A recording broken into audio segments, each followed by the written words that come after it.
The press অনুষ্ঠান আমি বলবো যে বাফুফের এটা প্রশংসনীয় উদ্যোগ, যাদের সহায়তা নিয়ে বাংলাদেশের ফুটবল এগিয়ে যাচ্ছে, যারা আমাদের এই সম্মুখ সারিতে বসে আছেন, আমাদের প্রাণপ্রিয় সাংবাদিক ভাইয়েরা, যে মিডিয়াতে যারা তাদের লেখনী বলেন বা তাদের প্রচারের মাধ্যমে আমাদের এই ফুটবলকে এগিয়ে নিয়ে যাওয়ার ক্ষেত্রে অগ্রণী ভূমিকা পালন করছেন।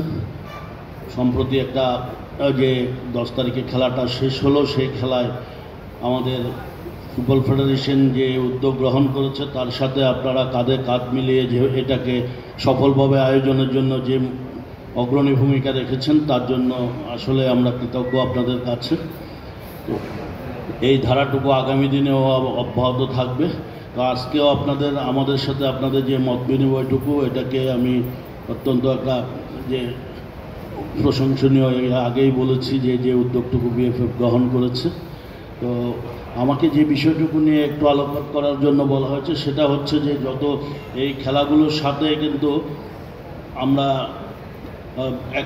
আগামী অগাস্টের 12 তারিখে আমাদের দুটো ক্লাব আপনার এএফসি চ্যালেঞ্জ লিগে খেলার জন্য সুযোগ পেয়েছে।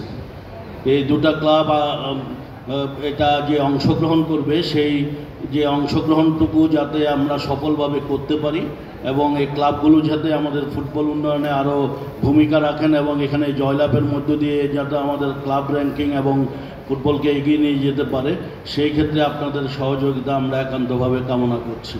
ক্লাবগুলির প্রতিও আমাদের বিনীতভাবে আবেদন থাকবে, আপনারা শক্তিশালী দল গঠনের মধ্য দিয়ে যাতে এই দুটো খেলার মধ্যে জয়লাভের মধ্য দিয়ে যাতে পরবর্তী রাউন্ডে যেতে পারেন, সেই ক্ষেত্রেও আপনারা ভূমিকা রাখবেন।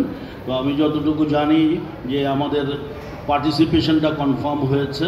এফসি আমাদের এখান থেকে আবাহনী লিমিটেড ঢাকা এবং বসুন্ধরা কিংসকে তার পার্টিসিপেশনের জন্য যে আবেদন করতে বলেছিল, তারা সেটাই আবেদনটুকু গৃহীত হয়েছে। খুব অল্প সময়ের মধ্যে তাদের ড্র অনুষ্ঠিত হবে এবং কয় তারিখে খেলার বিস্তারিত আমাদের কাছে হাতে এসে পৌঁছাবে।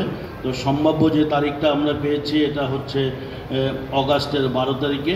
তো বসুন্ধরার খেলাটুকু বসুন্ধরা এরিনায় হবে, আবাহনীর যে আয়োজনটুকু সেটা সিলেটে দেওয়া আছে। সিলেটের মাঠে এর আগে আবাহনী খেলেছে। তো আমি যতটুকু আবাহনীর ক্লাবের পক্ষ থেকে জানি সেটা হচ্ছে যে আবাহনী কনফার্মেশনের লেটার পাওয়ার সাথে সাথেই ফুটবল ফেডারেশনের সাথে আলাপ আলোচনা করবে যাতে আমাদের ন্যাশনাল স্টেডিয়ামে যে হাইপটুকু তৈরি হয়েছে, দর্শকরা যেভাবে এসে এই যে আমাদের জাতীয় দলকে উদ্বুদ্ধ করেছে সেভাবে যাতে ক্লাবকে উদ্বুদ্ধ করে, সেজন্য এই জাতীয় স্টেডিয়ামে এই খেলাটুকু খেলার জন্য আবেদন জানাবে। ফুটবল ফেডারেশন যদি সেটা সাদরে গ্রহণ করেন তাহলে সেই খেলাটুকু হয়তো এখানে আয়োজন করা সম্ভব হতে পারে। তো সব কিছুর ঊর্ধ্বে যে বিষয়টুকু আমি বলবো সেটা হচ্ছে আপনাদের সহযোগিতা।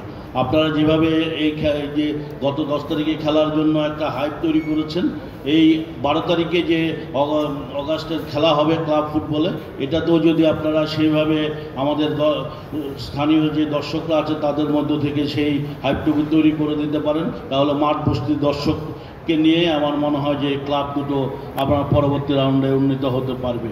তাই আপনাদের সকলের সহযোগিতা কামনা করছি এবং আগামী দিনে আবারও আপনাদের সাথে এভাবে দেখা হবে সেই জন্য সেই প্রত্যাশা করছি এবং ফুটবল ফেডারেশন আপনাদের সাথে মত বিনিময়ের মধ্য দিয়েই আপনারা এই ফুটবলকে এগিয়ে নিয়ে যাবেন।